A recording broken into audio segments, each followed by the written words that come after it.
I watched as the gray-haired man animatedly discussed the problem he was writing on the whiteboard. He was lecturing from the front today, which was a relief, as his oversized plaid jumper reeked of mothballs and pee. Involuntarily, I yawned. The lesson had been grinding along for a half an hour, and my brain had disengaged long ago.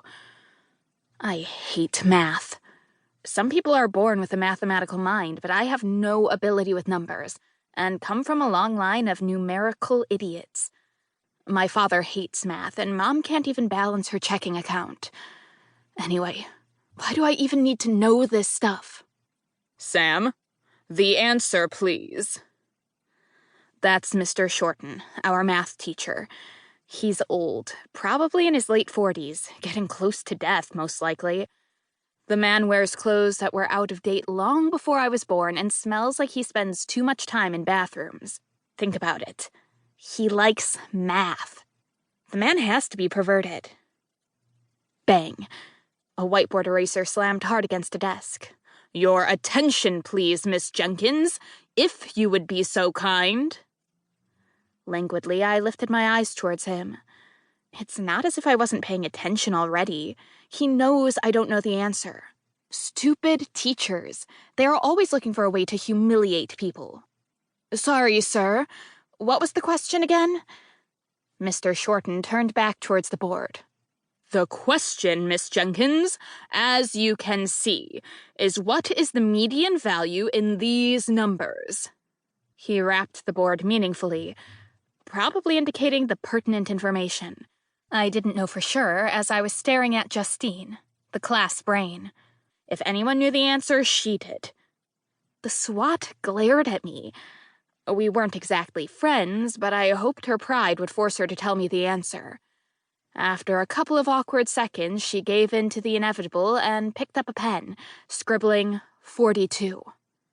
Fantastic. Thanks, Justine. 42, sir. The answer is 42. I stated confidently, sinking back into my chair in relief. I might get out of this class without humiliating myself totally today. After all, this is high school, and surviving it on a daily basis is all most teenagers can hope for. Yes, some seem to enjoy the experience. Maxine, for instance. She sits at the front of the class, her perfect blonde hair cropped ever so neatly as she jots down notes in her prim and proper handwriting. Little Miss Perfect always has the answer when asked. Bloody teacher's pet.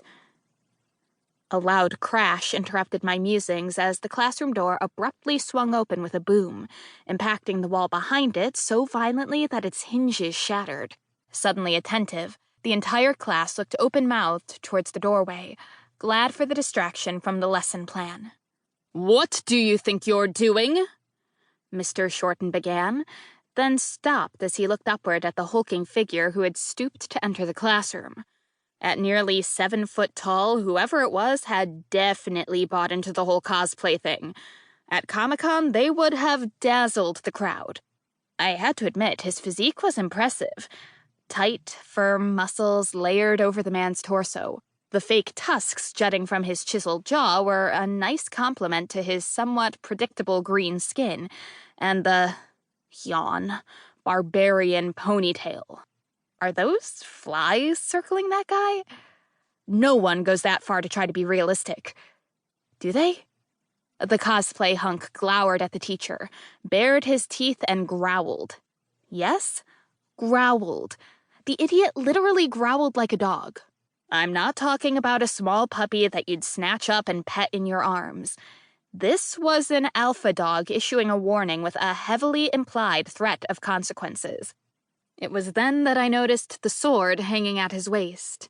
This wasn't a cosplayer's sword.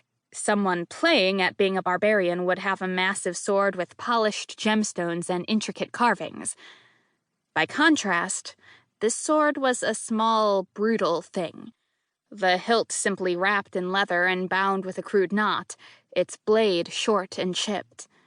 It looked like a workman's tool rather than a prop to posture with.